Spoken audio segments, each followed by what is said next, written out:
ഫാത്തിമ ഫാത്തിമ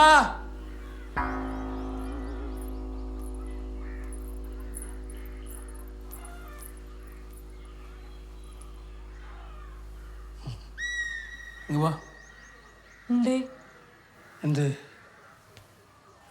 എൻ്റെ അടുത്ത് വരണ്ടെന്ന് പുതിയ ആരെങ്കിലും പറഞ്ഞിട്ടുണ്ടോ? പുതിയ ആര്? ഇതിൻ്റെ അടിയൊക്കെ കയ്യാറായല്ലോ.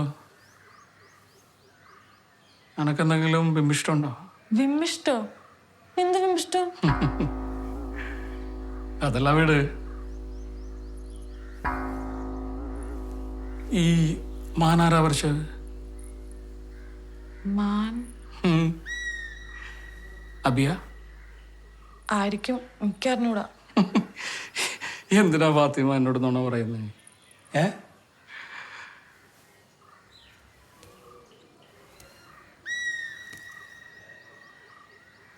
ഇതാരാ ഈ ആണുമാൻ? ഈ ആണുമാൻ ഞാനാ? എനിക്കറിഞ്ഞൂടാ. ഞാനല്ലേ? ഈ ഓനോട് പോയി പറ ഇവിടെ വലിയ കലാപ്രവർത്തനം ഒന്നും വേണ്ടാന്ന്. വല്ല പച്ചയശം പൊടിച്ചിട്ട് വീട്ടിൽ പോയിക്കൊള്ളാൻ പറയും.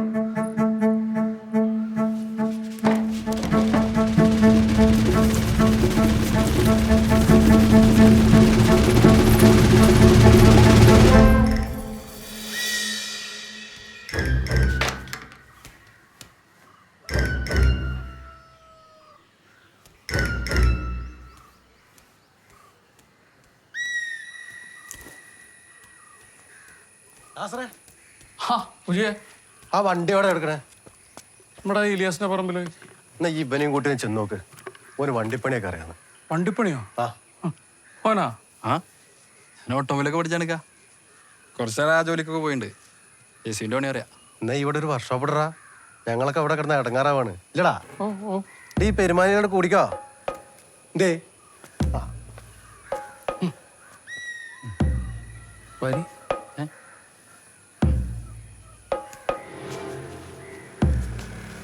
ഇത് വലിയ കലാകാരനാണല്ലേ? എന്തൊക്കാ? ഈ വലിയ കലാകാരനാണല്ലേന്ന്. ഹേയ് അങ്ങനൊന്നുമില്ല. എന്റെ മാന്റെ പടം നമ്മള് കണ്ട്. അത് വെറുതെ രസത്തിന്. എനിക്കത് അത്ര രസമായിട്ട് തോന്നിയില്ല. എന്തൊക്കാ? എന്റെ പടേ മാന്റെ അതവിടെ വേണ്ട, മനസ്സിലായോ? എന്നാ ഞാൻ ആ മാന്റെ പടം മാറ്റിട്ട് ഒരു കരടി വരച്ചാലോ? എന്തൊക്കാ? ഇറങ്ങി പോവാ. ഇറങ്ങി. എന്താ ഉദ്ദേശിച്ചത്? എന്തൊക്കാ? വാ പോവാ. മോനെ, നിനക്ക് നിന്നെ പോലെ വലിയ കഴിവൊന്നുമില്ല. പാട്ടുപാടി മാന്റെ പറക്കാനോ മാന്റെ കൊമ്പ് വരക്കാനോ ഒന്നും എനിക്കറിഞ്ഞൂടാ. അതുകൊണ്ട് പെട്ടെന്ന് ഒരു ദിവസം നീ വന്ന് പാട്ടുപാടി മാന്റെ വരച്ച് എന്റെ പെണ്ണിന്റെ മുമ്പിൽ വലിയ ആളാകാനാ ഉദ്ദേശമെങ്കിലേ അത് നമ്മളെ സമ്മതിക്കൂല. ഇക്കാക്ക് സംശയരോഗാണ്. ഈ മോളും കൂടെ മുറിയുടെ അകത്ത് കൊമ്പ് കൊടുത്ത് കളിക്കുന്നത് അതൊരു പ്രശ്നമില്ല അല്ലേ? ഒരു പ്രശ്നമില്ല. എന്താന്ന്? എടാ, എന്റെ ടിപ്പറിന് ഒരു കുഴപ്പമില്ല. ഈ മോളും അവിടെ എന്ത് ചെയ്യുന്ന അറിയാൻ വേണ്ടിയിട്ട് വന്നാണ്. അപ്പൊ നമ്മൾ നേരിൽ കണ്ടല്ല. എന്നിട്ട് നിക്ക് സംശയരോഗം അല്ലേ? ഞാനും ഓളും തമ്മിൽ ഒരു ഇടപാടും ഇല്ല. ഓളൊരു പാവാണ്. വെറുതെ ഓളെ ജീവിതം നശിപ്പിക്കരുത്. പെട്ടെന്ന് തന്നെ പോയിട്ട് ഡോക്ടറെ കാണിക്കേ. കല്യാണം ഒന്ന് കഴിയട്ടെ. ഡോക്ടറിനെ കാണാൻ പറ്റാത്ത അവസ്ഥയിലാക്കുവാനെ. സൈക്കോയോ അതോ സംശയരോഗോ? ഡാബി എന്നോട് ദേഷ്യാണോ? ഏയ്, എനിക്കെന്തിനാ നിന്നോട് ദേഷ്യം? മുജിക്കാനോട് പറഞ്ഞാലാ? പറ. അങ്ങനെ ആകെ കിളി പോയി നടക്കാന്ന് പറഞ്ഞ് മനസ്സിലാക്ക്. ഇപ്പൊ ചികിത്സിച്ചാ നീ കഷ്ടപ്പെടണ്ട. എടാ, പക്ഷെ പറഞ്ഞാലും ഒരു കാര്യമില്ലടാ. പുറത്ത് പുള്ളി ഭയങ്കര മാന്യനാ. ഞാനിപ്പോ ഇത് പറഞ്ഞാണ്ടല്ല, മുജിക്ക ചിരിക്കുള്ളൂ, ആരും വിശ്വസിക്കൂല. എന്തായാലും ഞാനും നിന്റെ പണി തീർത്ത് പോലെ. നമ്മൾ തമ്മിൽ കാണാതിരുന്ന പിന്നെ വലിയ പ്രശ്നമൊന്നും ഉണ്ടാവില്ല. എനിക്ക് നല്ല പേടിയുണ്ട്. നീ ഒന്ന് ആലോചിച്ച് നോക്കിക്കേ, ജീവിതകാലം മുഴുവൻ ഇങ്ങനത്തെ ഒരു കിളീൻ്റെ കൂടെ ഞാൻ എങ്ങനെ? എൻ്റെ തങ്ങളെ റംലത്തനേക്കാൾ അപ്പുറാവൂലേ? ഇതിലിപ്പോ ഞാൻ എന്ത് പറയാനാ ഫാത്തി? എടാ അബി, ഞാൻ ഒരു കാര്യം പറഞ്ഞാ നീ കേക്കോ? പറ. നീ ഒന്നേ ഈ കല്യാണം ഒന്ന് മുടക്കി തരുമോ? എന്തോന്ന്? എടാ, എനിക്ക് വിശ്വസിച്ച് പറയാൻ വേറെ ആരും ഇല്ലാത്തോണ്ടാ. നീ ഇത് പോയി നിന്റെ മുച്ചിക്കാട് പറയേ. നല്ല 2 ഗുളിക കഴിച്ചാൽ മാറാവുന്ന പ്രശ്നം ഇപ്പൊ അയാൾക്കുള്ളൂ. അതിന് ഞാൻ കയറി കല്യാണം മുടക്കേ. ശരി നന്ദി. എടാ അബി പ്ലീസ് എടാ. എടാ മുജീക്കനോട് പറഞ്ഞിട്ട് ഒരു കാര്യമില്ല, മനസ്സിലാവൂല. എനിക്ക് പേടിയാ ഫാത്തി. എന്തെങ്കിലും സംഭവിച്ചാൽ എൻ്റെ 2 ഉമ്മമാർക്ക് ഞാൻ മാത്രമേ ഉള്ളൂ.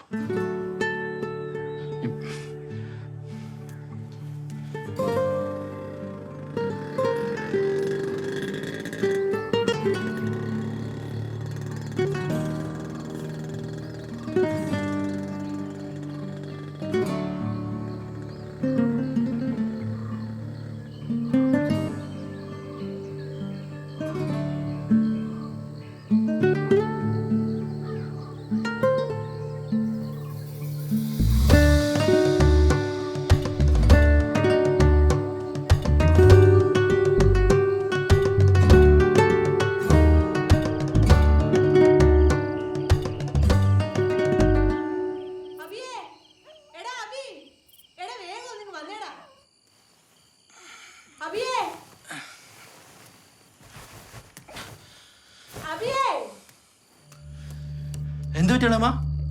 സാരമില്ലടാ, ചെറിയൊരു തലർക്കം പോലെ. മോനത് കാര്യാക്കണ്ട, പോയി കിടന്നോ. എടാ ഇങ്ങോട്ട് നോക്കി നിൽക്കാത്ത പോയി വണ്ടി വിളിച്ചോണ്ട് വാടാ.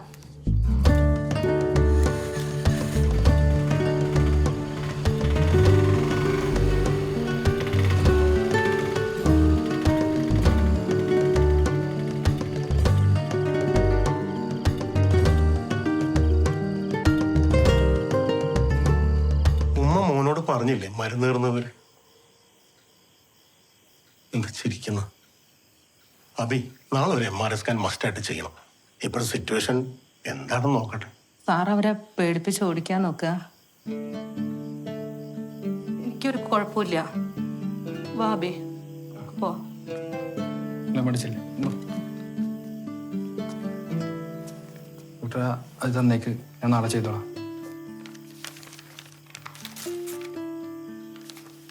പിന്നെ പെട്ടെന്ന് ചെയ്യണം. ഗ്രോത്ത് ഉണ്ടോന്നൊരു സംശയം. ഗ്രോത്തോ?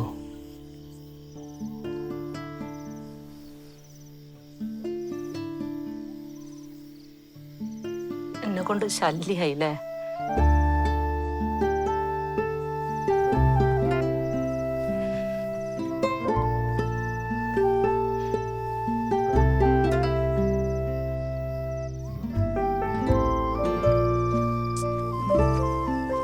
എന്താടാ?